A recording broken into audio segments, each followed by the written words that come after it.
Hey, yao. Yawa Isae. Yawa Isae. Nkundi joa. DJ. Mami SIMALA dwe. SIMALA reggae fwe. Woohoo! Yeah!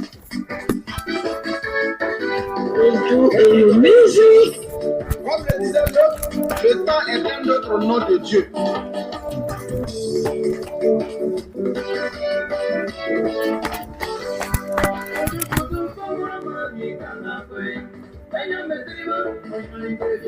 Jama!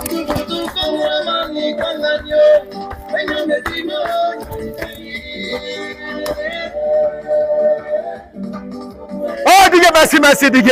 Merci. Yao. Et à toi, parler pour toi, ma Yao. Qu'on va tirer, va dire quelqu'un. Pour tout le monde, il y a quoi, Isaïe. On dit, bah, on ne peut pas, on va passer pas. On va passer pas. On va aller, on va passer sur le bourreau. À beau,